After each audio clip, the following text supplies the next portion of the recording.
Selamat sore, pimpinan DPR menggelar rapat konsultasi dengan Presiden Joko Widodo di Istana Merdeka Jakarta. Kita bergabung bersama rekan kami, Dade Salampesi, yang ada di Istana Kepresidenan Jakarta. Dade, agenda apa saja yang dibahas dalam rapat konsultasi tersebut? Rapat konsultasi tadi dimulai sekitar pukul 1:30 siang waktu Indonesia Barat di Istana Merdeka. Sejumlah pimpinan DPR hadir. Untuk pimpinan DPR sendiri semua hadir, begitu juga dengan dari Badan Legislatif dan juga pimpinan fraksi-fraksi partai politik yang ada di DPR. Begitu juga dengan pimpinan Komisi 3 dan juga pimpinan Komisi 11. Untuk agenda pembahasan dalam rapat konsultasi tadi diungkapkan oleh Ketua DPR RI Ade Komarudin bahwa membahas agenda terkait perkembangan legislasi yang sudah ditetapkan bersama antara pemerintah dan juga DPR RI. Namun fokus pembahasannya terkait dengan Prolegnas 2016 yang diantaranya terdiri dari 40 undang-undang. Rapat hanya berlangsung selama 2 jam saja dan tadi Presiden Joko Widodo bersama dengan para anggota DPR yang hadir juga sudah memberikan pernyataan persnya.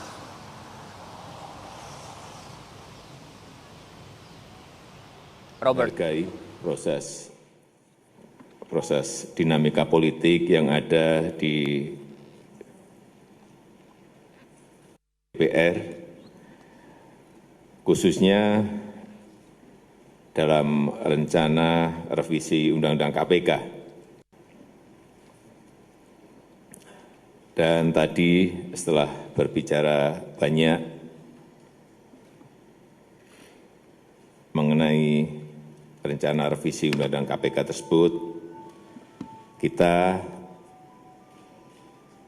bersepakat bahwa revisi ini sebaiknya tidak dibahas saat ini, ditunda, dan saya memandang perlu adanya waktu yang cukup untuk mematangkan rencana revisi Undang-Undang KPK dan sosialisasinya kepada masyarakat. Mungkin itu yang bisa.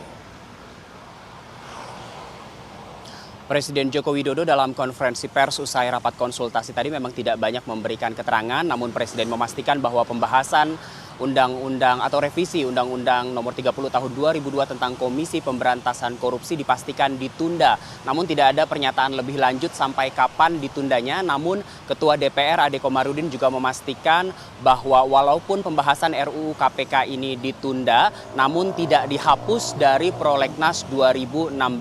Ade Komarudin juga memastikan kembali bahwa dalam Prolegnas 2016 setidaknya ada 3 undang-undang yang menjadi prioritas, yaitu Undang-Undang Teks Amnesti, Undang-Undang Terorisme, dan juga Undang-Undang KPK sendiri. Selain itu, Ade juga mengungkapkan bahwa sejauh ini walaupun ditunda, pemerintah bersama DPR tetap sepakat bahwa 4 poin yang ada dalam draft revisi Undang-Undang KPK kedepannya bisa menguatkan KPK.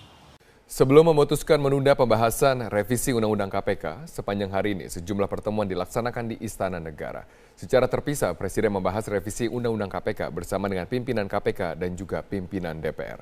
Kita bergabung bersama dengan kami, Dade Salampesi, terkait dengan agenda pembahasan revisi Undang-Undang KPK oleh Presiden di Istana hari ini. Dade, apakah ada agenda lanjutan yang dilakukan Presiden terkait dengan penundaan revisi Undang-Undang KPK? Untuk sore ini Presiden Joko Widodo tidak memiliki agenda lanjutan terkait dengan pembahasan rencana revisi Undang-Undang KPK di Istana Kepresidenan. Namun tadi 1:30 siang yang berlangsung selama 2 jam sampai 3:30 sore, Presiden memang menggelar rapat konsultasi dengan semua pimpinan DPR dan tidak hanya para pimpinan DPR yang hadir, tapi juga dari Badan Legislatif, bahkan dari pimpinan-pimpinan fraksi partai politik yang ada di DPR, begitu juga dengan pimpinan Komisi 3 yang membidangi masalah hukum dan juga Komisi 11. Dalam rapat konsultasi yang berlangsung selama 2 jam tadi memang membahas Prolegnas 2016 yang terdiri dari 40 undang-undang. Salah satu yang dibahas ialah mengenai rencana revisi Undang-Undang Nomor 30 Tahun 2002 yaitu tentang KPK. Dan dalam konferensi pers tadi memang Presiden menyebutkan bahwa pembahasan rencana revisi Undang-Undang KPK ditunda sampai waktu yang belum ditentukan. Menurut Presiden, persepsi masyarakat menjadi penting terkait KPK ini dan memang bukan hal yang mudah untuk meyakinkan masyarakat bahwa rencana revisi Undang-Undang KPK ini untuk menguatkan KPK, bukan justru untuk melemahkan KPK. Selain itu juga tadi Menteri Hukum dan HAM yang ikut mendampingi Presiden Jokowi dalam rapat konsultasi tertutup mengungkapkan bahwa informasi yang beredar terkait dengan rencana revisi Undang-Undang KPK ini memang sudah tidak berimbang, bahkan cenderung hiperbola atau dilebih-lebihkan, sehingga persepsi dari masyarakat ini terbentuk bahwa rencana revisi Undang-Undang KPK ini justru untuk melemahkan KPK. Robert. Ya, Dade, lalu tepatnya apa tanggapan dari Ketua DPR dengan hasil kesepakatan untuk menunda revisi Undang-Undang KPK hari ini? Usai memberikan keterangan pers oleh Presiden Joko Widodo, Ketua DPR RI Ade Komarudin juga memberikan keterangan pers. Tadi Ade menekankan bahwa walaupun rencana revisi Undang-Undang KPK ini ditunda, namun bukan berarti rencana revisi Undang-Undang KPK ini dihapus dari Prolegnas 2016. Namun sama seperti Presiden, Ade Komarudin juga tidak memastikan sampai kapan penundaan diberlakukan atas rencana revisi Undang-Undang KPK ini. Selain itu, Akom juga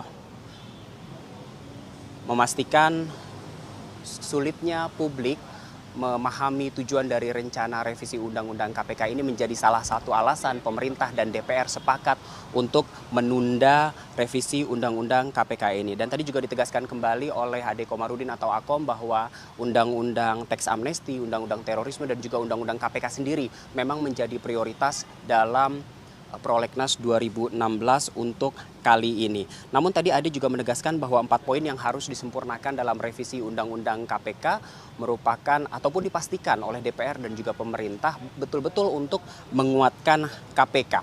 Berikut ini pernyataan dari Ketua DPR RI Ade Komarudin. Undang-Undang Dasar 45 dan kami telah bersepakat untuk menunda membicarakan sekarang ini, tetapi tidak menghapus dalam daftar Prolegnas. Waktu akan dipergunakan untuk memberikan penjelasan kepada seluruh masyarakat Indonesia, karena kami bersama pemerintah sama sepakat tentang 4 poin yang menjadi concern untuk dilakukan penyempurnaan itu, dan sesungguhnya sangat bagus untuk menguatkan KPK di masa yang akan datang, namun perlu waktu untuk menjelaskannya kepada seluruh. Robert dan pemirsa, penundaan revisi Undang-Undang KPK ini bukan untuk yang pertama kalinya, tapi penundaan kali ini merupakan yang kedua kalinya. Karena sebelumnya pada 2010 lalu saat pemerintahan Presiden Susilo Bambang Yudhoyono, saat itu Partai Demokrat sebagai partai penguasa juga sempat memajukan revisi Undang-Undang KPK ini walaupun harus ditunda kembali seperti sekarang ini. Demikian laporan dari Kompleks Istana Kepresidenan. Robert, kembali ke studio. Baik, terima kasih Dade Salampesi atas informasi Anda. Usai berkonsultasi dengan Presiden mengenai revisi Undang-Undang KPK, hari ini pimpinan KPK bertemu dengan anggota Komisi 3 DPR. Kita bergabung bersama rekan kami Eva Wondo langsung dari Gedung KPK di Jakarta. Eva, apa saja hasil pertemuannya? Ya Robert, hari ini seluruh anggota Komisi 3 DPR RI melakukan kunjungan kerja ke gedung KPK di kawasan Kuningan, Jakarta Selatan. Ya tadi sebelum ini, Komisi 3 DPR RI maksud tujuannya yaitu untuk meninjau gedung KPK yang baru yang rencananya akan mulai difungsikan pada pertengahan Maret mendatang. Sebelum melakukan kunjungan atau meninjau di gedung KPK yang baru ini, anggota Komisi 3 DPR RI melakukan pertemuan secara singkat dan tertutup dengan pimpinan KPK. Namun memang hingga saat ini belum ada pernyataan resmi dari pimpinan KPK terkait dengan hasil pertemuan secara singkat dan tertutup yang dilakukan dengan Komisi 3 DPR RI. Dan rencananya dari pimpinan KPK akan menyelenggarakan konferensi pers terkait dengan apa saja hasil pertemuan dengan Komisi 3 DPR RI. Robert? Eva, lalu apakah ada tanggapan dari pimpinan KPK tentang revisi Undang-Undang KPK yang ditunda pembahasannya? Sebentar lagi akan ada konferensi pers. Ya, Robert, Jadi terkait setelah dengan beliau dari pernyataan Komisi 3 Presiden mengunjungi Joko gedung, Widodo yang akan akan ada menunda pembahasan revisi Undang-Undang KPK ini, dari pimpinan KPK Laude Muhammad Syarif menyatakan mengapresiasi pernyataan Presiden yang akan menunda revisi Undang-Undang KPK, dan hal tersebut juga diamini oleh sejumlah anggota DPR RI dari Komisi 3 yang menyatakan apresiasinya terhadap keputusan Presiden yang akan menunda revisi Undang-Undang KPK. Dan berikut pernyataan dari Laude Muhammad Syarif, pimpinan KPK, dan juga Ruhut Sitompul, anggota DPR RI Komisi 3 dari Partai Demokrat. Apabila tetap ini dipaksakan, rugi bagi Pak Jokowi juga kok. Oke. Karena keliling janji-janji politik kami waktu kampanye akan memperkuat KPK. Konkretnya, Bang, untuk sikap Jokowi sendiri harus apa, Bang? Iya, Konkret aja, Bang. konkret harus menolak revisi itu. Oh, jangan ditanggapi untuk adanya revisi begitu? Oh iya, karena begini ya, saya ingin katakan, Pak Jokowi itu yang memilih dia siapa? Rakyat. Rencananya Sebagian ini besar. DPR akan membahas revisi Undang-Undang KPK, termasuk juga pernyataan dari pemerintah atau Presiden terkait dengan pernyataan yang akan menunda revisi Undang-Undang KPK pada Selasa 23 Februari 2016 esok. Untuk sementara demikian yang dapat kami laporkan, kembali ke Anda di studio, Robert. Baik, terima kasih Eva Wondo atas informasi Anda langsung dari Gedung KPK di Jakarta.